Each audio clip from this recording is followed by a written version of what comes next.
நான் தேவனுக்கு அன்புள்ள பிள்ளை இருக்கிறேன்னா உலக பிரகாரம் என் தாயும் தகப்பனையும் நேசிக்காம நேசிக்க முடியாது, இருக்க முடியாது. எங்க அப்பா அம்மா ரட்சிக்கப்படல, அதனால அவங்க நேசிக்காம இருக்க முடியாது.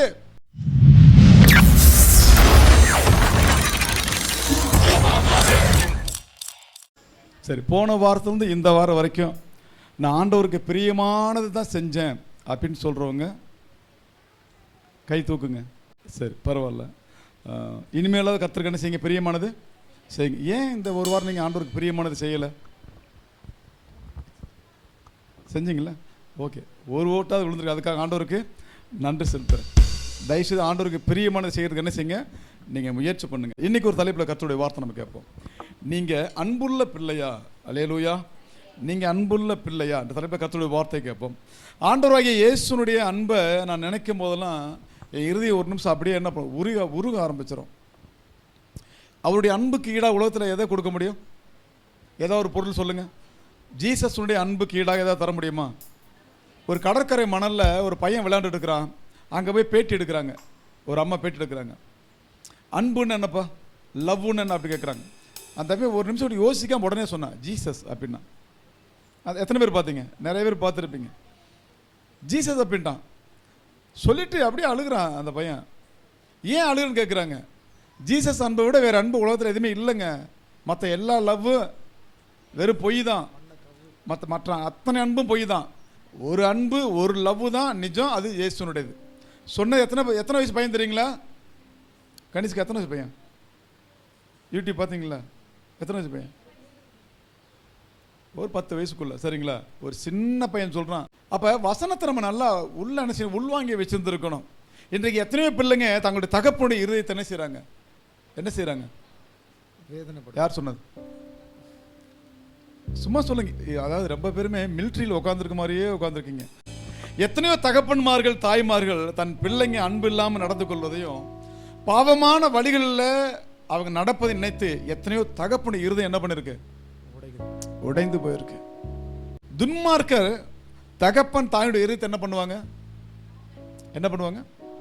நோகடிப்பாங்க, காயப்படுத்துவாங்க, உடைச்சிருவாங்க. ஒரு கண்ணாடியை உடைச்சிட்டா அது திரும்ப என்னதான் நீங்கள் பெஃபிகால் போட்டு ஒட்ட வச்சாலும் ஒரு கண்ணாடி முழுசாக இருக்கும்போது ஒரு முகம் தெரியும். அதே கண்ணாடி 10 சில்லை உடஞ்சி நீங்கள் திரும்ப பெஃபிகால் போட்டு ஒட்டினாலும் எத்தனை முகம் உங்களுக்கு தெரியும்? 10 முகம் தெரியும். பார்த்துருக்கீங்களா? ஆனால் ஒரு கண்ணாடி தான். அது கிராக் ஆனவுடனே பல முகங்கள் தெரிய ஆரம்பிக்குது. உங்கள் இருதயத்துக்குள்ளே கிராக் ஆகிடுச்சுன்னா, அந்த இருதயம் கீறல் விழுக ஆரம்பிச்சிச்சுன்னா உங்கள் விசுவாசம் என்ன தெரியுமா ஆரம்பிக்கும்? தடுமாற ஆரம்பிக்கும். யாரை பெரியப்படுத்துறது, யாரை சமாளிக்கிறது, யாருக்கு நல்ல பேர் எடுக்கிறது, இவரை பகைச்சிக்கிறதா அவரை பகைச்சிக்கிறதா? ஆனால் பைபிள் வசனம் சொல்லுது, முடிவு பரியந்தம் நிலை நிற்பவனே. அதில் நம்ம சமரசமே நினைச்சக்கூடாது, ஆகக்கூடாது. எந்த சூழ்நிலையிலும் உங்கள் பெற்றோர்களுடைய கண்களில் உங்களால் கண்ணீர் நினைச்சக்கூடாது, வரக்கூடாது. உங்களால் ஆனந்த கண்ணீர் வராமல் தான் பரவாயில்ல, விட்டுருங்க. ஆனால் வேதனையான கண்ணீர் வந்துடக்கூடாது. அது ரொம்ப கவனமாக இருக்கணும். உங்கள் பெற்றோர்கள், தாய்மார்கள், தகப்பன்மார்கள் உங்களால் கண்ணீர் வடித்தாங்கன்னா அது நமக்கு நல்லது இல்லை. தன் தகப்பனையும் தன் தாயையும் தூசிக்கிறனுடைய தீபம் காரிருளில் அணைந்து போகும். குறிப்பாக உங்கள் தகப்பன் உங்களால் கண் கலங்கிடக்கூடாது, ரொம்ப கவனமாக இருக்கணும். தாய்மார்கள் சீக்கிரம் என்ன பண்ணுவாங்க?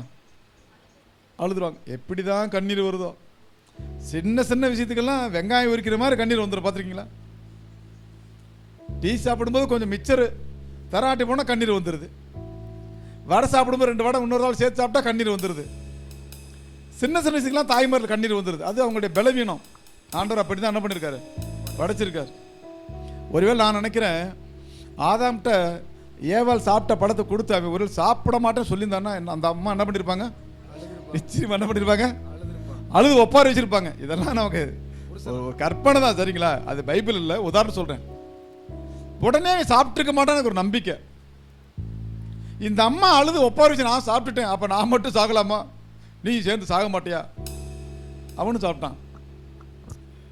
தாய்மார்கள் சீக்கிரமாக அழுதுருவாங்க. ஆனால் தகப்பன் அழும்போது அவன் கண்ணீரை மட்டும்தான் எல்லாரும் பார்க்குறாங்க. எவ்வளோ பெரிய சோகமான நிகழ்ச்சியானாலும் தகப்பன்மார் என்ன செய்ய மாட்டாங்க, வேமா அழமாட்டாங்க. சோகத்தை பிடிச்சி நிற்பாங்க. பார்த்துக்கிங்களா? இந்த பக்கம் திரும்பி உட்காந்துருப்பாங்க, முறைச்சிக்கிட்டே இருப்பாங்க. கண்ணீர் வராது. ஏன்னா இருதயம் நிறைய விஷயங்களை ஏற்றுக்கொண்டு தாங்கி அது முத்தி போயிடுச்சு. அந்த கண்ணீர் வரக்கூடிய அந்த பள்ளத்தாக்கு என்ன பண்ணிடுச்சு? காணாம போயிடுச்சு. ஆனா அந்த தகப்பனை இருதயத்தில் உள்ள அந்த தகப்பனை இருதயம் என்ன பண்ணிருக்கோம்? உடைஞ்சு போயிருக்கோம். பிள்ளைங்க தவறு பண்ணும் பொழுது அந்த உடைந்து போன இருதயத்தை வெளியே இருந்து யாரும் பார்க்க மாட்டாங்க. அது நாளைக்கு நீங்க பெரியவனாகி நீங்க தகப்பனாகி உங்க பிள்ளை தவறு பண்ணும்போது தான் அந்த வலியோட வேதனை நமக்கு தெரிய ஆரம்பிக்கும். அந்த தகப்பன் தன் பிள்ளைகளை அவமானப்பட்டிருக்கிறான். ஒரு பிள்ளை தப்பு பண்ணும் பொழுது அந்த பிள்ளையின் மூலமா தகப்பன் அவமானப்படுறான். துன்மார்க்கர்கள் முன்பாக, உலகத்தான் முன்பாக, அவர்களுக்கு முன்பாக ஒரு நல்ல தகப்பன் கூணி குறுகி தலை குனிந்து அவமானப்பட்டு நிற்பான். துன்மார்க்க பிள்ளைகள் மூலமாக. வேதம் சொல்லுது, என் மகனே உன் தகப்பனுடைய வார்த்தையை கேள், உன் தாயின் வார்த்தைக்கு செவி கொடு. அவங்க உயிரோடு இருக்கும்போதே அவங்க நல்லா நேசிக்க கற்றுக்கொள்ளணும். எல்லாரும் ஒரே மாதிரி அன்பா பேசுறது இல்லை, எல்லாரும் ஒரே மாதிரி சிரிக்கிறது இல்லை, எல்லாரும் ஒரே மாதிரி ஒரே வீட்டில் 5 பேர் ஒரே மாதிரி சாப்பிட்றாங்களா? சாப்பிட்றது இல்லை. பார்த்துருக்கீங்களா? நீங்க நல்ல பிள்ளையா நடந்துக்கிட்டா உங்க மேல வரக்கூடிய ஒரு ஆசீர்வாதம் எந்த மனுஷனுக்கும் வராது. அல்லேலூயா. நான் நல்ல பிள்ளையா நடந்துக்கிட்டா எனக்கு தான் லாபம், மற்றவர்களுக்கு லாபம் இல்லை. என் பெற்றோர்களை கனம் பண்ணினா எனக்கு தான் லாபம். ஆண்டவர் சொல்றாரு, இப்போ உலகத்தான் டாக்டர் சொல்றான், நீ நல்லா நீடித்த ஆயுசினால் வாழணும்னு என்ன பண்ணணும்? வாக்கிங் போ, நல்ல காய்கறிகள் சாப்பிடுங்க, எக்ஸசைஸ் பண்ணுங்க, என்னதோ சொல்றாங்க. ஆனால் பைபிள் ஒன்று சொல்லுது, உன் ஆயுசு நாட்கள் பூமியில் நீடித்திருப்பதற்கு உன் தகப்பனையும் உன் தாயையும் கனம் பண்ண. முதல் அவங்களுக்கு தேவையான ரெஸ்பெக்ட் கொடு, அவங்களுக்கு தேவையான மரியாதையை கொடு. ஒவ்வொரு நாள் நீ சாப்பிட்றதுக்கு முன்னாடி, அம்மா நீங்க சாப்பிட்டீங்களா, அப்பா நீங்க சாப்பிட்டீங்கன்னு கேளுங்க. தூரமா இருக்கிறாங்களா ஃபோன் பண்ணுங்க, அப்பா இன்னைக்கு சாப்பிட்டீங்களாப்பா, என்ன குழம்பு வச்சிங்க, அம்மா என்ன குழம்பு வச்சாங்க. சும்மா ஒரு அம்மட்டுங்க அம்மாவை, அம்மா என்ன அப்பாவுக்கு இந்த சாப்பாடு வச்சிருக்க, நல்லா அந்த அப்பா நல்ல சாப்பாடு சாப்பிட மாட்டாரா, நல்ல சமையல் பண்ணுங்க, இன்னைக்கு என்ன செய்யுங்க, மட்டன் வைங்க, சிக்கன் வைங்க, அதை பொரிச்சு கொடுங்க. சும்மா 4 வார்த்தை சொல்லி பாருங்க. நீங்க தூரத்தில் இருக்கும்போது அந்த இணைப்பு சொற்கள், அந்த அன்பின் வார்த்தைகள் உங்க அப்பாவுக்குள்ள இன்னும் அதிகமான பாசத்தை ஏற்படுத்தும். அல்லேலூயா, அல்லேலூயா. அப்பப்ப நீங்க உயிரோடு இருக்கிறத காட்டணும், சரிங்களா? அப்படின்னு என்ன செய்யணும்?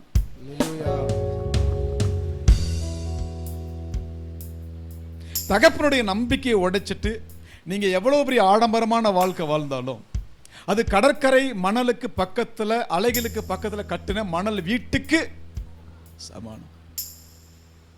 ஒரு தகப்பனுடைய இருதயத்தை உடைச்சிட்டு, தாயுடைய இருதயத்தை உடைச்சிட்டு நீங்க எவ்வளவு பெரிய மணல் கோட்டை கட்டினாலும் அது நிற்காது. ரொம்ப ரொம்ப கவனமா இருக்கணும். பைபிள்ல 2 பேர் குறித்து நம்ம பார்க்க போறோம். தகப்பனுடைய இருதயத்தை நேசித்து வாழ்ந்தவங்க வாழ்க்கையில் எப்படி இருந்தாங்க, தகப்பன் நேசிக்காதவங்க எப்படிலாம் போயிருக்கிறாங்க. ஆண்டவர் இன்னைக்கு உங்களை பார்த்த ஒரே ஒரு கேள்வி தான் கேட்கிறாரு, நீங்க தேவனுக்கு அன்புள்ள பிள்ளையா இருக்கிறீங்களா? அவங்க இல்லைன்னா நான் இல்லை, நான் அடைந்த ரட்சிப்பு, நான் அடைந்த கிறிஸ்துவின் பலம், நான் அடைந்த இயேசு விசுவாசம், சுவிசேஷத்தை நான் அவர்களுக்கு கடத்துறதுக்கு நான் ஒரு ஆளா பயன்படணும். ஆண்டவருக்கு எங்க அப்பா அம்மாவுக்கு நானே சுவிசேஷம் சொல்லணும், வேற யாரும் சொல்ல முடியும்? யார் சொல்ல முடியும்? அது என் மேல விழுந்த கடமை. எங்க அம்மாவுக்கு எங்க அப்பாவுக்கு ஐயா மூப்பரையா வந்து சொல்ல முடியாது, நீ சொல்லாத போய் அப்படின்ட்டுருவாங்க. உண்மையா இல்லையா? மூப்பரையோட அப்பா அம்மாவுக்கு நான் போய் சொல்ல முடியுமா? சொல்ல முடியாது. ஆனா மூப்பர் சொல்லலாம். ஏன்னா உங்களுக்கு உரிமை இருக்கு. ஒரு லிமிட்டுக்கு மேல உங்களை என்ன செய்ய முடியாது, திட்ட முடியாது. நீங்க சுவிசேஷம் சொல்றதுக்கு நேர காலம் பார்க்க கூடாது. நீங்க தேவனுடைய அன்புள்ள பிள்ளையா இருந்தா கர்த்தருக்கென்று இந்த நாளே சுவிசேஷம் அறிவிக்க நீங்க பயன்படுத்தணும். அல்லேலூயா. என்கிட்ட யாராவது எப்பயாவது ஒரு ஆள் பேசினா போதும், அவங்க நம்பர் நான் வாங்கி வச்சுக்குவேன். 1 மாசம் 2 மாசம் கிட்ட ஃபோன் பண்ணிட்டு, ஐயா நல்லா இருக்கீங்களா, அவர் கேட்பார், நீங்க யாருன்னு கேட்பார். அன்னைக்கு பார்த்தோம், இங்கே பார்த்தோம், அங்கே தோப்பில் பார்த்தோம், விவசாயத்தில் பார்த்தோம். ஆமாம் ஆமாம் சொல்லுங்கள், உங்களுக்காக ஜெபம் பண்ணிக்கிறேன், நல்லா இருக்கீங்களா. ஒரு அன்புள்ள வார்த்தை. ஒரு சொன்னார், ஐயா நீங்கள் பேசின வார்த்தை மனசு ரொம்ப தொற்றுச்சு. ஒரு முறை எதேச்சே தான் ஒரு ஆளுக்கு நான் ஃபோன் பண்ணேன், ரொம்ப நாள் வருஷம் கழிச்சு ஃபோன் பண்ணேன். அவர் நான் யாருன்னே அவருக்கு அடையாளம் தெரியல, அதுக்கப்புறம் சொல்லி தெரிஞ்சுக்கிட்டார். அவரை விசாரிக்கும் போது அவர் சாகிறதுக்கான வேலையை பார்த்துட்டு இருக்காரு. அவர் தற்கொலை பண்ணிக்கிறதுக்கான வேலையை அவர் பார்த்துட்டு இருக்காரு. எப்போ வேணாலும் சாகிறதுக்கான ஒரு முடிவை உட்காந்து எடுத்துட்டு இருக்காரு. எப்படி சாகலாம்? தூக்கு போட்டுக்கலாமா, மருந்து குடிக்கலாமா, சாணி பவுட்ரு ரொம்ப சாதாரணமாக கிடைக்கும், அதை உள்ளே தள்ளி விட்டுலாமா, இல்லை ஏதாவது ட்ரெயினில் விழுந்துடலாமா, கிணத்துல விழுகலாமா, இப்படி பல முறையில் யோசிச்சுட்டு இருக்கார். நான் எதேச்சா பண்ண ஒரு கால் தேவனுடைய வார்த்தை சொல்லும்போது அந்த மனுஷன் இறுதி தொட்டு அந்த தற்கொலை முடிவில் வெளியே வந்தார். அல்லேலூயா. இன்றைக்கும் அந்த மனுஷன் உயிரோடு தான் இருக்கார். என்றைக்கும் சாக வேண்டியவங்க. நான் என்ன சொல்கிறேன்னா, எந்த மனுஷனும் நீங்கள் அற்பமாக எண்ணக்கூடாது. உங்கள் தகப்பனுடைய இருதயத்தை, தாயுடைய இருதயத்தை நீங்கள் உடைச்சிட்டு தேவனுடைய சமூகத்தில் வந்து நீங்கள் எவ்வளோ பாட்டு பண்ணாலும், எவ்வளோ பிரசன்னத்தில் பண்ணாலும், எவ்வளோ மெலோடின்ஸில் கார்டில் நீங்கள் பண்ணாலும், மியூசிக் கட்டி வாய்ச்சாலும் தேவன் அதில் பிரியப்பட மாட்டார். தன்னுடைய தகப்பனை இருதயத்தை ஒருவன் உடைக்காமல் வாழ்ந்து விட்டா அவன் எவ்வளோ பெரிய ஆசீர்வாதத்தில் வருவான் தெரியுமா? அதில் ஒரு உதாரணத்தை நான் சொல்கிறேன். உங்களுக்கு தெரிஞ்ச அப்படி யார் இருக்கா பைபிளில்? தகப்பனை இருதயத்தை உடைக்காமல் வாழ்ந்த ஒரு மனுஷனுடைய பெயரை சொல்லுங்க.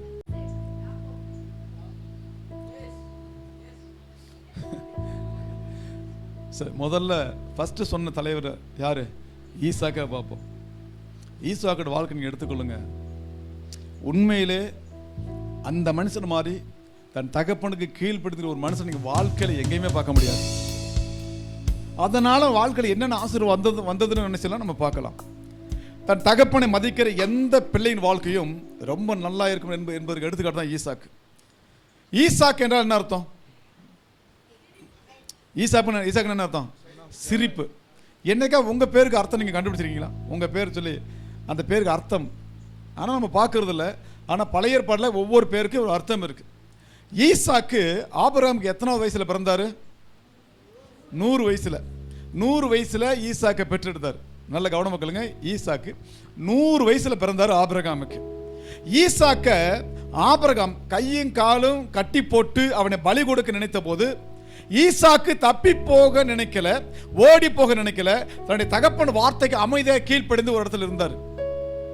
இன்னைக்கு உங்க பிள்ளைய, ஒரு 20 வயசு பிள்ளைய நீங்க கூப்பிட்டு போயிட்டு, தம்பி உன்னை இப்ப நான் ஜெபம் பண்ணிட்டு பலி கொடுக்க போறேன், சீம தண்ணியும் தீபட்டியும் கொண்டு வந்தாச்சு, இங்க வா உட்காரு, அப்பா கையை காலை கட்டி போட்டு அங்க உன்னை தீ எரிக்கிறேன் வா அப்படின்னு கூப்பிட்டா உங்க பையன் உங்களை பார்த்து எவ்வளவு மரியாதையான பதில் சொல்லுவான்னு நினைக்கிறீங்க? முதல்ல உங்க கூட அங்க வருவான்றதே டவுட். ரெண்டாவது போகும்போது 100 கேள்வி கேட்பான். ஒரே போர் அடிக்குது, இப்படியா கூட்டு போவீங்க? பைக் இல்லையா, கார் இல்லையா, யாரையும் காணோம், எதுக்கு இவ்வளோ வெயிலில் தேவையெல்லாம் போறீங்க? அது மீறி அங்கே போயிட்டு நீங்கள் கை காலை கட்டி போறீங்க, முயற்சி பண்ணினீங்கன்னா நீங்கள் உயிரோடு வர்றது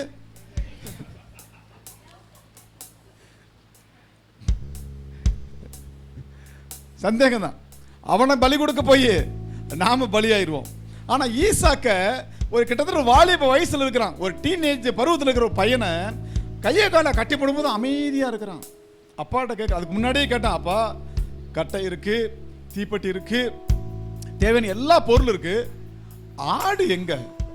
கர்த்தர் பார்த்துக்குவார்.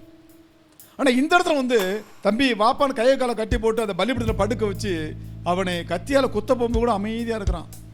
அவனுக்கு ஒரு விஷயம் தெரியும், இன்னைக்கு வரைக்கும் எனக்கு சோறு போட்டு வளர்த்துவர் எங்கள் அப்பா, இதை செய்கிறாருன்னா ஏதோ ஒரு காரணம் இருக்கும், என்னுடைய நன்மைக்காகத்தான் இருக்கும். அல்லேலூயா. அந்த ஒரு முடிவுக்குள்ள ஈசாக்கு வந்தான். தேவனால முன் குறிக்கப்பட்ட நல்ல பெண்ணை தான் தேவன் ஏற்ற காலத்தில் ஈசாக்கு திருமணம் செஞ்சு கொடுத்தாரு. உண்மையா இல்லையா?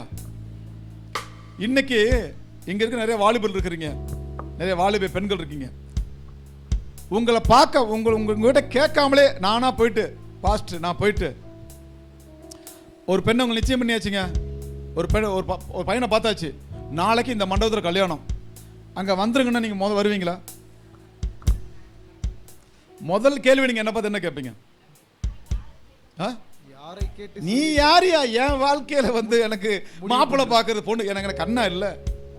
பாஸ்டர்னா பிரசங்கம் பண்ணுறதோ நிப்பாட்டிக்கணும், ஃபுல் பீடோடு நீ ஃபுல்லாக இருந்தா பிரச்சனை இல்லை, ஃபுல் பீடு கீழே விட்டு ஏதாவது பேசுனேன், ஆமாம் அப்புறம் நான் விசுவாசியா இருக்க மாட்டேன், விச ஊசியாயிருவேன். இன்னைக்கு தைரியமா சொல்ல முடியுமா, உங்களுக்கு பொண்ணு பார்க்குறேன் மாப்பிள்ளை பார்க்குறேன், நீங்கள் பார்க்காதீங்கன்னு? ஆனால் ஈசாக்குக்கு எலியேசர் போயிட்டு ஒரு பெண்ணை பார்த்து கையோட கூப்பிட்டுட்டே வந்துட்டான். ரெபேக்காள் ஈசாக்கு முன்னாடி பார்க்கல, ஈசாக்கு ரெபேக்காளை பார்க்கல. வசனம் சொல்லுது, அவளை தன் மனைவியா ஏற்றுக்கொண்டு தன் தாய் இறந்த துக்கத்திற்கு பதிலாக அவளை சந்தோஷம் என்ன பண்ணா, அவன் ஏற்றுக்கொண்டான். ஒரு வார்த்தை ஆபிரகாம் பார்த்து, என்னையா நீ இப்படி எலியேசர் பிடிச்சி அனுப்பிச்சுட்டு வாழ்க்கையில தேவையில்லாம விளையாடிட்டு இருக்குன்னு கேட்கல.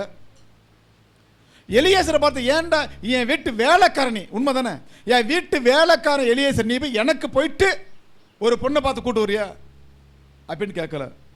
ஆபிரகாம்கிட்டையும் கேட்கல, எலியேசரும் கேட்கல. தேவனுடைய வார்த்தைக்கு அப்படியே கீழ்ப்படிஞ்சு அவளை ஏற்றுக்கொண்டான். தேவன் முன்குறித்தபடியே ஏற்ற காலத்தில் அழகான 2 குழந்தைகளை ஈசாக்குக்கு தேவன் கொடுத்தார். அந்த 2 பேர் யார்? பேர் என்ன? ஏசா, யாக்கோபு. 2 பேரும் கொடுத்தாரு. ஈசாக்கு மிகவும் அமைதியான வாழ்க்கை வாழ தேவன் உதவி செஞ்சாரு.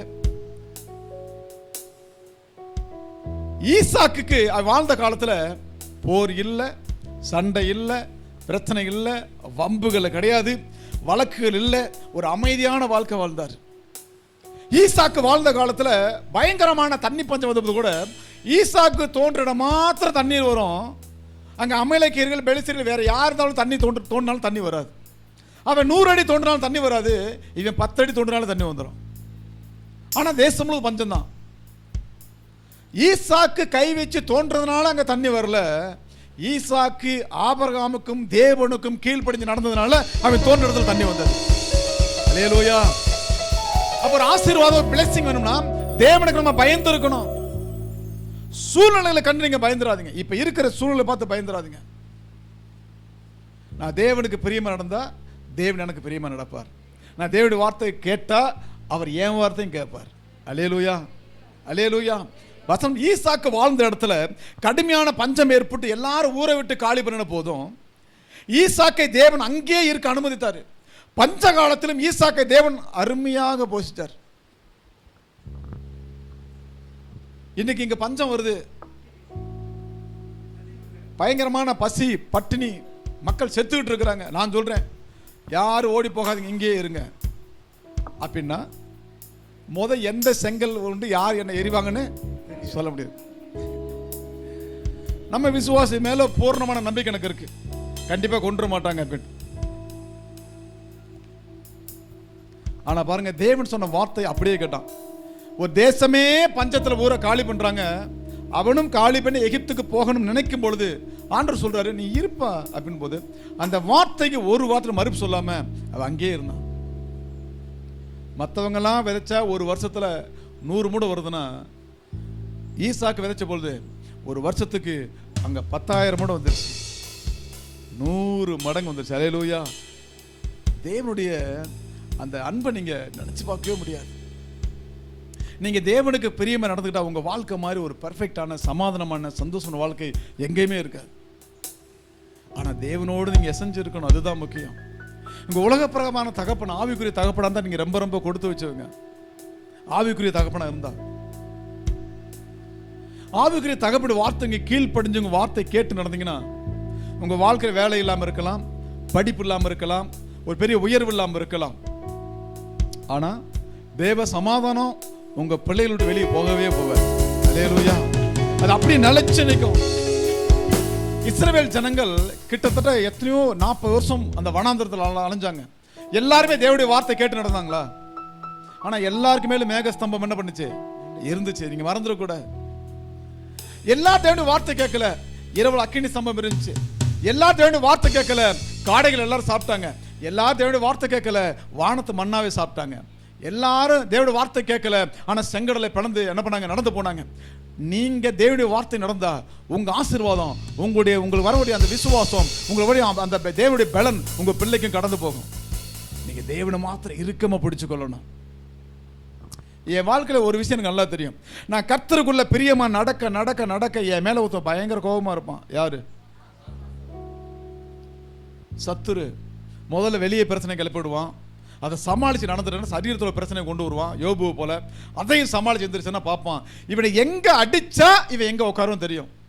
அதனால வேதம் சொல்லு, உன் வீட்டாரே உனக்கு சத்துரு, அங்க கையை வைப்பான். இப்ப உங்களுக்கு வந்து ஒரு வெளியே ஒரு பிரச்சனைனா நீங்கள் தைரியமாக சமாளிக்க முடியும். ஆனால் உங்கள் வீட்டுக்குள்ளே ஒரு பிரச்சனை வச்சுட்டு என்ன செய்ய முடியாது, சமாளிக்க முடியாது.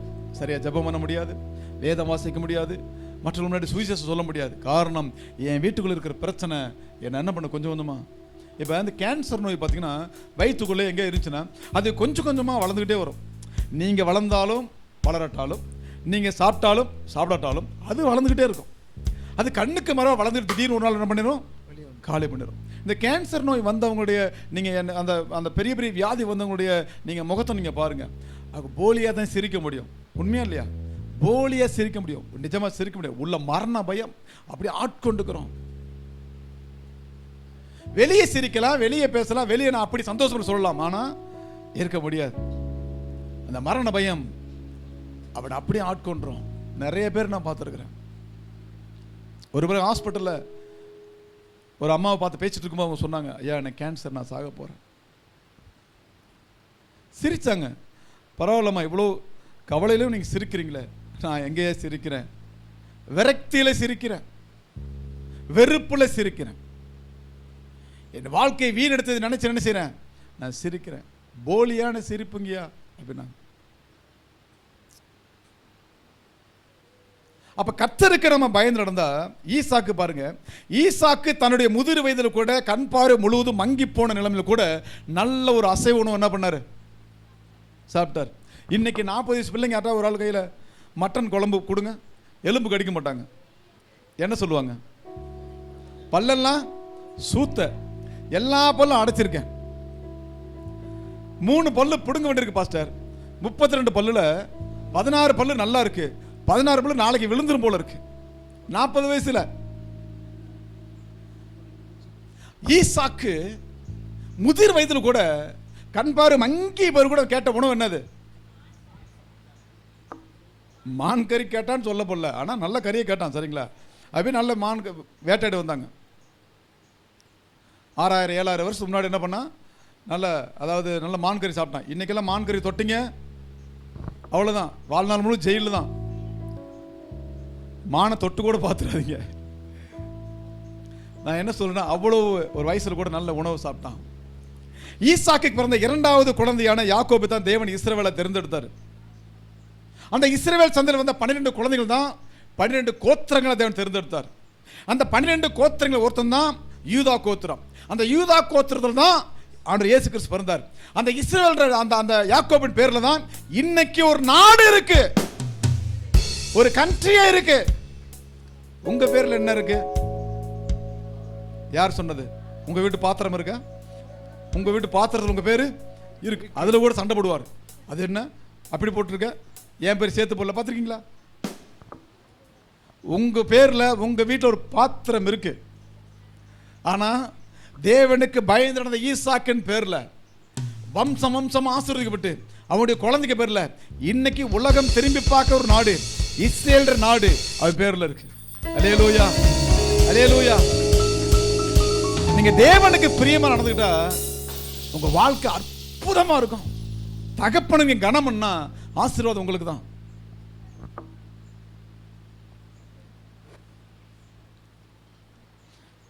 தேவனுக்கு பிரியமா நடந்துட்டா அந்த ஒரு ஆனந்தம், ஒரு சமாதானம், ஒரு சந்தோஷம் உலகத்துல யாருக்குமே கிடைக்காது. ஆனந்தமே உம் சமூகமே, பேரின்பமே உந்தன் பிரசன்னமே. ஆனந்தமே உம் சமூகமே, பேரின்பமே உந்தன் பிரசன்னமே. உங்க சமூகத்திலே ஒன்று கூடியுள்ளோம், உங்க பிரசன்னத்திலே களி கூற வந்தோம். உங்க சமூகத்திலே ஒன்று கூடியுள்ளோம், உங்க பிரசன்னத்திலே களி கூற வந்தோம். இருக்கின்றேன் என்று சொன்னீரே, இருப்பதாலே நன்றி சொல்வேனே. இருக்கின்றேன் என்று சொன்னீரே, இருப்பதாலே நன்றி சொல்வேனே.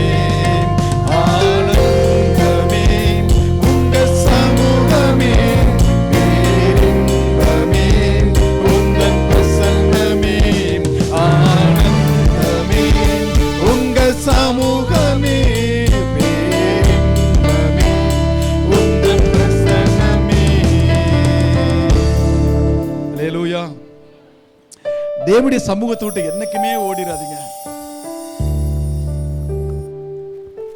நான் ஒரு விஷயத்தை சொன்ன நீங்க நம்ப மாட்டீங்க. எனக்கு நிச்சயார்த்தம் பண்ணும்போது எனக்கு நிச்சயார்த்தம் மனைவி நானே செய்யல, பார்க்கல, உண்மையாகவே பார்க்கல. நீங்கள் நம்பினாலும் நம்பாட்டாலும் நான் பார்க்கல. அவங்க போயிட்டு நிச்சயார்த்தம், எங்கள் அம்மா சாட்சியாக இருக்கிறாங்க, அவங்க போயிட்டு நிச்சயார்த்தம் பண்ணிட்டு வந்தாங்க. அதுக்கப்புறம் தான் நான் போய் பார்க்க போனேன். கருப்போ சிகப்போ குட்டையோ நெட்டையோ இல்லை கட்டையோ எப்படி இருந்தாலும் சரி நான் ஏற்றுக்கிட்டேன். இன்னைக்கு என்னை விட அவங்க நல்லா அழகாக இருக்கிறாங்க. அல்லேலூயா.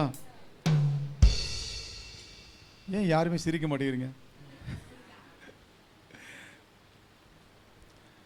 நானா ஒரு கல்யாணம் பண்ண நினச்சேன். இன்னைக்கு நடக்கும்போது பயமாக இருக்கு. நல்ல வேளை ஆண்டவர் அந்த கல்யாணத்தை என்ன செய்யலை, அனுமதிக்கலை. வெள்ளிக்கிழமை நைட்டு என் பையன் கிரிக்கெட்டு போனான் விளையாடுறது. இங்கேருந்து பாபநாசம் போனார். போகும்போது என்ன ஆசீர்வாதம் நாங்கள் சொல்லியிருப்போம் நீங்கள் நினைக்கிறீங்க? கிரிக்கெட் போட்டிக்கு போகிறான். எங்கள் வீட்டில் ஒரு பிளெஸ்ஸிங் பண்ணி நாங்கள் அனுப்பிச்சோம். அருண் சொன்னான் தீர்க்க தரிசனமா, ஆண்டவரே என் தம்பி கிரிக்கெட் விளையாட போகிறான், ரொம்ப தூரம் போகிறான், கண்டிப்பாக தோத்துட்டு சண்டே சர்ச்சுக்கு வந்துடணும். அப்படியே தான் ஜெபம் நினைச்சோம். முதல் மேட்ச்ல தோத்துட்டான்.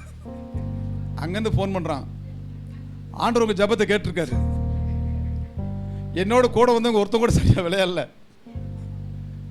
வந்த வேகத்தில் திரும்பி கிளம்பி வீட்டுக்கு வந்துட்டு இருக்கோம் அப்படின்னா. அது நல்லதான், வா வந்துட்டு சண்டே சர்ச்சுக்கு வந்துரு அப்படின்னா. நான் என்ன சொன்னேன்னா, நம்ம கர்த்தருக்கு பிரியமாக நடந்தால் நம்ம வாழ்க்கை எப்படி இருக்குன்றதுக்கு சின்ன உதாரணம் ஈசாக்கு ஒரு பார்த்தோம்.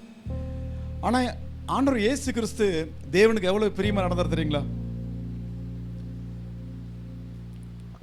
முழுவதும் பரிசுத்தமாக உள்ள அந்த பரலோகத்தை விட்டுட்டு முழுவதும் பாவம் நிறைந்த பூமிக்கு ஆண்டவர் இயேசு கிறிஸ்து வந்தார். யாருக்காக வந்தார்? யாருடைய வார்த்தை கேட்டு வந்தார்? பிதாவின் சித்தத்தை கேட்டு வந்தார். நல்லா புரிஞ்சுக்கோங்க. பாவம் நிறைஞ்ச இந்த பூமிக்கு பரிசுத்தம் நிறைந்த இடத்தை விட்டு அவர் சர்வ சாதாரணமா வந்தார். காணவே முடியாத தேவன் காண்கின்ற தேவனாக பூமியிலே மனுஷ அவதாரம் எடுத்தார் தன்னுடைய பிதாவிற்காக. பரலோக சிங்காசனத்தை விட்டுட்டு பூமியிலே மாட்டு தொழுவத்தில் பிறந்தார் தம்முடைய தகப்பனின் வார்த்தையை கனப்படுத்துவதற்காக. வானாதி வானங்களையும் அந்த சராசரங்களையும் படைத்த தேவன் தன்னுடைய பிதாவின் சித்தத்திற்காக ஒரு சாதாரண பெண்ணின் வயிற்றிலே ஒரு மகனாக பிறந்தார்.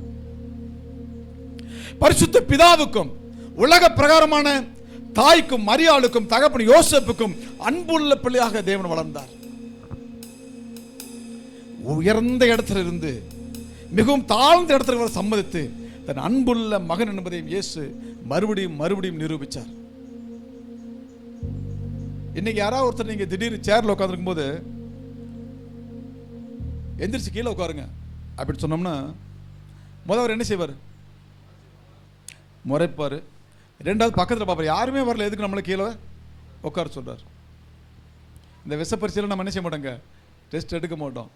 ஆனால் பிதா ஒரே பேரை குமாரனை பார்த்து, நீ இப்போ பூமியில மனுஷர்களுக்காக ரத்தம் சிந்தி சிறுவெளி ஜீவனை கூட சொல்லும் போது அந்த வார்த்தைக்கு அப்படியே கீழ்ப்படிஞ்சு வந்தார். பிதாவின் சித்தம் நிறைவேற்ற என் சித்தம் அல்ல உம்முடைய சித்தமே நிறைவேற்று என்று சொல்லி பல பாடுகளை பட்டு அவமானப்படுத்தப்பட்டு ரத்தம் முழுவதும் சிந்தி கைகளிலும் கால்களிலும் ஆணிகள் அடிக்கப்பட்டு தன் ஜீவனை பிதாவின் சித்தத்திற்கு இணங்கி நமக்காக விளைக்கிரமாக சிலுவையிலே தன் ஜீவனை ஒப்புக் கொடுத்தார். அல்லேலூயா.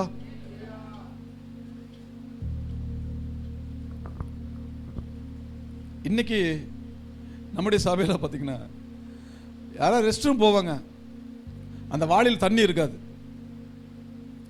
என்ன பண்ணுவாங்கன்னு நினைக்கிறீங்க? இருக்கிற தண்ணி ஊற்றிட்டு அங்கேருந்து எனக்கு சிக்னல் கொடுப்பாங்க. இங்கே பிரசங்கம் பண்ணிட்டு இருப்பேன், அங்கேருந்து பாஸ்டர் தண்ணி இல்லை. எனக்கு மைக்கு வச்சுட்டு கேட்கணும் போல இருக்கும். நான் மைக்கு வச்சுட்டு தண்ணியை கொண்டு வந்து கொடுத்துட்டு அப்புறம் பிரசங்கம் பண்ணுவான்னு. போன வாரம் நம்ம சபையில் 4-5 பேர் செல்ஃபோன் வச்சுட்டு போயிட்டாங்க. ஒன்றும் இல்லைங்க, 4 செல்ஃபோன் வச்சுட்டு போயிட்டாங்க. அதில் 3 செல்ஃபோன் எப்படி நாங்களே கண்டுபிடிச்சு கொடுத்துட்டோம். ஒரு அம்மா மாத்திரம் உடனே வாங்க, கிச்சனில் வச்சிருக்கிறேன் செல்ஃபோனு, உடனே எடுத்து கொடுங்க. நான் சொன்னேன், இல்லைங்க ஒரு விசேஷத்துக்கு வந்திருக்கிறோம், சாப்பிட்டுட்டு மெதுவாக போகலாம். உடனே எடுத்து கொடுங்க. உங்கள் செல்லுலேருந்து வேகமாக ரீசார்ஜ் பண்ணுங்க. எதுக்கு? அந்த நம்பர் ரீசார்ஜ் பண்ணுங்க, கால் பண்ணுங்க. நான் சொன்னேன் செல்லு அங்கே தான் சாயங்காலம் லைட்டு விடுபடுத்து, உடனே வேணுங்க. உடனே ஒரு பையனை அனுப்பிச்சோம். வந்து பார்த்தா செல்லு இங்கே இல்லை. அது எங்கே தெரியுமா செல்லு? பவர் ஹவுஸில் ஒரு டீ கடையில் காலையில் டீ சாப்பிட்டு வடை சாப்பிட்டு அங்கே வச்சுட்டு வந்துருக்குறாங்க. கடைக்காரர் எடுத்து தர்றான். ஐயா அவங்க கிறிஸ்துவ சிந்தை சபை விசுவாசி, 4 வடையை தின்னுட்டு இங்கே வச்சுட்டு போயிட்டாங்க. பாஸ்டிங் ஜபத்தில் ரொம்ப வேகமாக வந்திருக்கிறாங்க, இங்கே வச்சுட்டு போயிட்டாங்க. நல்ல வேலை செல்லு கிடைச்சது. அந்த செல் அங்கே கிடைக்கல அப்படின்னு என்ன இருந்திருக்கும்? என்ன இருக்கு சொல்லுங்க? இங்க இருக்க யாரோ ஒரு வாலிப பிள்ளை நம்ம என்ன பண்ண இருக்கோம்? சந்தேகப்படுற மாதிரி வருமா இல்லையா?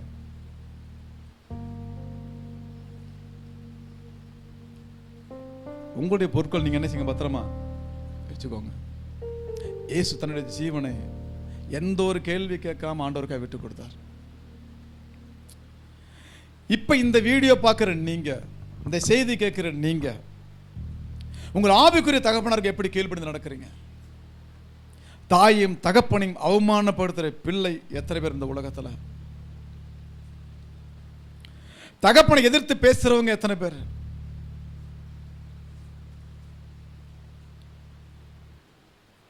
தாயும் தகப்பனையும் கண்ணீர் வெடிக்க வைக்கிற பிள்ளைங்க எத்தனை பேர்?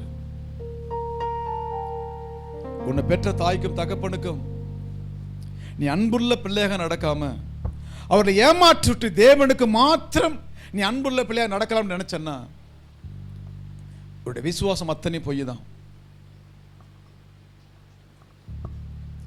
நான் இருக்கிறேன், நான் சபையில் பாஸ்டராக இருக்கிறேன்.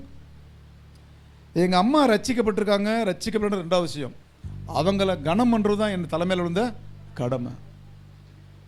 நான் சாப்பிடும்போது அம்மா சாப்பிட்டீங்களான்னு கேட்கணும். நான் சாப்பிடும் அப்பா நீங்கள் சாப்பிட்டீங்களான்னு கேட்கணும். அவங்க என் வீட்டுக்குள்ளே வர்றதுக்கு அச்சமின்றி வரணும். நல்லா புரிஞ்சுக்கோங்க. ஒரு மகனோட வீட்டில் ஒரு தாயோ தகப்பனோ உள்ளே வரும்போது ஒரு பய உணர்வு இல்லாமல் ஏதாவது பேசிடுவாங்களோ ஏதாவது சொல்லிடுவாங்களோ அப்படின்ற உணர்வு இல்லாமல் தன் வீட்டை போல் அவங்க உள்ளே வந்து என்ன செய்யணும்? அவங்க சாப்பிட்றதுக்கு முழு உரிமை இருக்கணும். அந்த அளவுக்கு அந்த வீட்டில் மருமகளும் மகனும் என்ன பண்ணணும்? அவளை கனம் பண்ணணும். நான் என்னுடைய மாமனாருக்கு, என்னுடைய மாமியாருக்கு, என்னுடைய அப்பாவுக்கு அம்மாவுக்கு நான் கனம் பண்ணா என் பிள்ளைங்க என்ன கனம் பண்ணுவாங்க? என் பிள்ளைங்களோட பிள்ளைங்க என் பிள்ளையை கனம் பண்ணுவாங்க. அல்லேலூயா. இது நம்ம புரிஞ்சுக்கணும். இயேசு கிறிஸ்து பிறந்த போது தூதர்கள் பாடிய பாட்டு என்னது? என்ன பாட்டு பண்ணாங்க? உன்னதத்திலே உன்னத தேவனுக்கு மகிமையும் பூமியிலே சமாதானம் மனுஷனிடத்திலே பிரியம். இப்ப நம்ம பிறந்திருக்கிறோம். நம்ம பிறந்ததுனால யாருக்கு மகிமை வந்தது? யாருக்கு சமாதானம் வந்தது? யாருக்கு பிரியம் வந்தது? எத்தனை பேர் சமாதானத்தை நம்ம எடுத்துட்டோம் நம்ம பிறந்ததுனால? எத்தனை பேர் நம்மளை கண்டாலே ஓடி போறாங்க?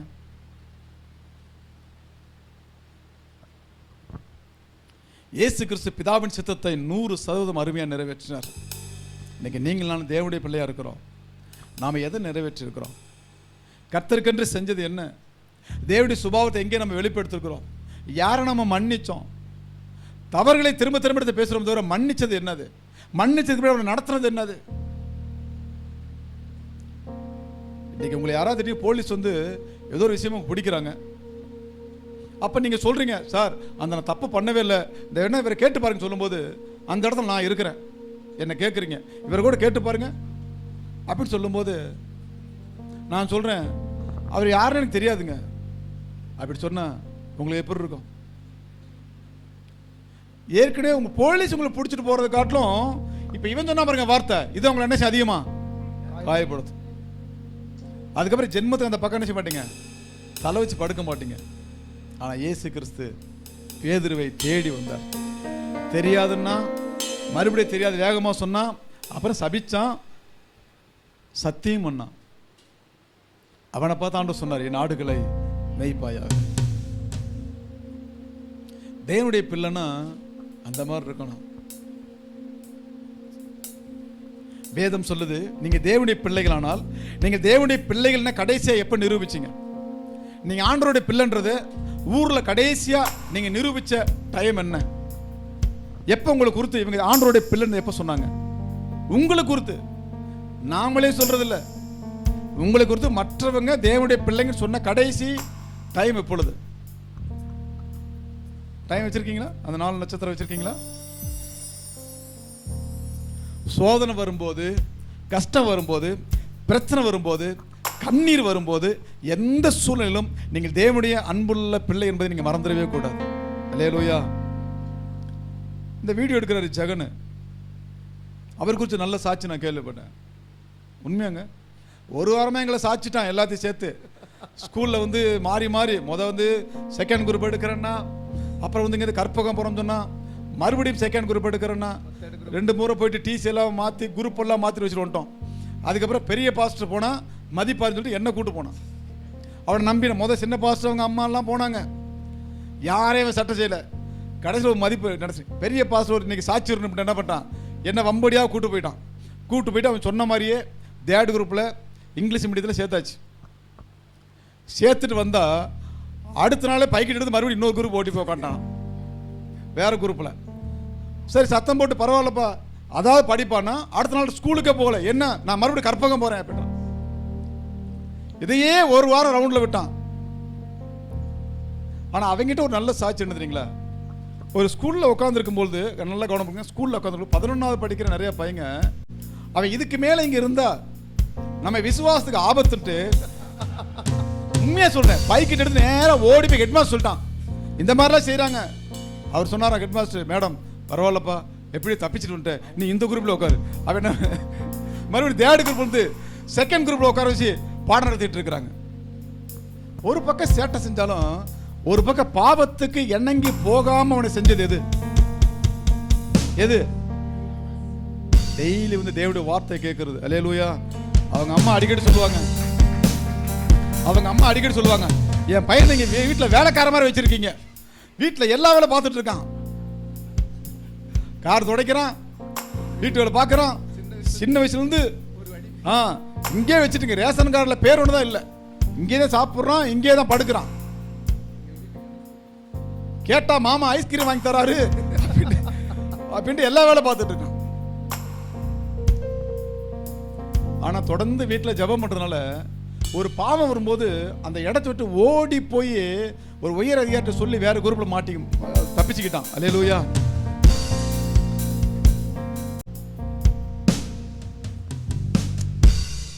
நீங்க தேவனுடைய பிள்ளைன்ற எல்லா இடத்துலையும் நிரூபிக்கணும். கடைசியாக ஒரே ஒரு விஷயத்தை சொல்லிட்டு முடிக்கிறேன். நான் ஏற்கனவே இதை சொல்லியிருக்கிறேன். ஒரு முறை ஒரு தெருவில் நல்ல ஜெபம் பண்ணிட்டு ஒரு ஆளை சந்திக்கிறதுக்காக போயிட்டு இருக்கிறேன். அங்கே போகும்போது 2 பேர் சண்டை போட்டு இருக்கிறாங்க. 2 பேர் பயங்கரமாக சண்டை போட்டு சட்டை பிடிச்சி இழுத்து கிழிச்சு அடித்து சண்டை போட்டு இருக்கிறாங்க. எல்லாரும் வேடிக்கை பார்த்துட்டு இருக்கிறாங்க. ஏதோ சினிமா படம் ஜோக்கு மாதிரி ஆகி போச்சு. இதெல்லாம் உண்மை. நான் சின்ன வயசில் வாலிப வயசில் நடந்து சொல்கிறேன். அப்போ நான் போகும்போது எல்லாரும் வேடிக்கை பார்க்குறாங்கன்ட்டு நான் விலக்கி விட்டேன் 2 பேர். அந்த 2 பேரும் விலக்கி விட்டோன்னே அப்போ நான் கொஞ்சம் வாலிப வயசு நல்ல ஜிம்மு கராத்தெல்லாம் போயிட்டு நல்ல உடம்பு நல்லா ஃபிட்டாக வச்சுருப்பேன். 2 பேரும் விலக்கி விட்டோன்னே அந்த 2 பேரும் விலகி போயிட்டாங்க. இதில் ஒருவன் இன்னொருத்தர் என்ன பண்ணிட்டான், லைட்டாக அடிச்சிட்டான்.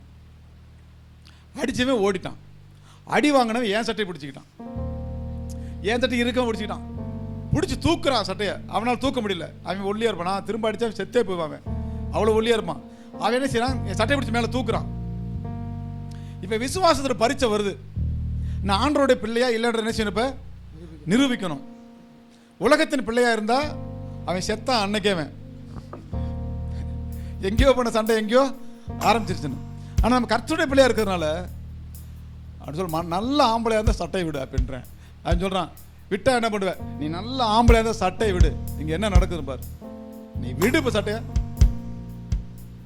சட்டை விட்டு ரெடியாக நிற்கிறான், கையில் ஏற்றிக்கிட்டு. இப்போ என்ன செய்வேன், நீ அங்கேயே நில்லு. நான் நடந்து போயிட்டேன். நான் நடந்தா என்ன நல்ல ஆம்பளையா அப்படின்னு சொன்னேன். நல்ல ஆம்பளை தான், சண்டை எனக்கு வேணாம். நான் நடந்து போயிட்டேன். அது அங்கே தூசணம் எதுதோ பேசினான். அவனே இவனே என்ன வேணாலும் பேசிட்டு போ, எனக்கு சண்டை போட விருப்பம் இல்லை. நான் ஆண்டவருடைய பிள்ளையா இருக்கிறேன். அல்லேலூயா. இது வந்து கோலத்தனம் கிடையாதுங்க.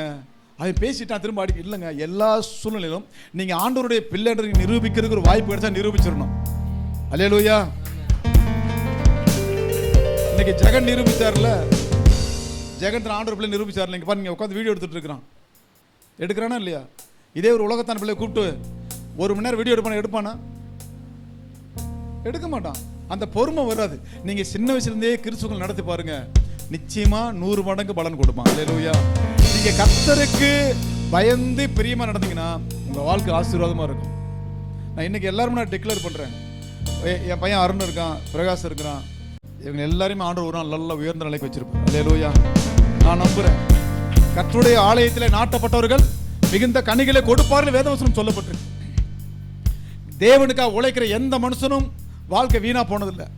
ஒரு சாதாரண போயிட்டு ஒரு சபையில் விளக்கு சரியா ஏற்றணும், அணைக்கணும், இதுதான் சாமுவேலுடைய வேலை. வேற எந்த வேலையுமே இல்லை. பின்னாட்கள் திரும்பி பார்க்கும்போது சாமுவேலை போல ஒரு தீர்க்கதரிசி அதுக்கு முன்னும் எழும்பினதும் இல்லை, பின்னும் வந்ததும் இல்லைன்னு சொல்லப்பட்டிருக்கு. அவன் ஒரு வார்த்தை கூட கீழே விழுந்து போகலையாம். சபையில வேலை பார்த்த சாமுவேல் தான் தேவன் பெரிய தீர்க்கதரிசியை மாற்றினார். அவனை கொண்டு தான் சவுலையும் தாவீதையும் சாமுவேல் என்ன பண்ணாரு? ஒரு அபிஷேகம் பண்ணார் ராஜாவா. நீங்க தேவனுடைய வார்த்தைக்கு கீழ்ப்படிந்து நடந்தா, கர்த்தருக்கு பிள்ளையா நீங்க உண்மையா இருந்தா, தேவனுடைய பிள்ளையா நீங்க வாழ்ந்தா, உங்க உலக பிரபுங்க தகப்படுங்க தாய்க்கும் நீங்க கீழ்படுத்திருந்தா, உங்க ஆசீர்வாதம், உங்களுடைய பலன், உங்களுடைய கிருபை, உங்க தயவு எந்த மனுஷனுக்கும் கிடைக்காது. ஒரு பெர்ஃபெக்டான வாழ்க்கை நீங்க வாழ முடியும். கர்த்தரை உயர்த்தும்படிக்கு நம்மளை விட்டு கொடுப்போம். அல்லேலூயா. நம்ம கண்களை மூடி ஜெபம் பண்ணலாமா? நம்ம கண்களை மூடி. ஆனந்தமே உம் சமூகமே, பேரின்பமே உந்தன் பிரசன்னமே, ஆனந்தமே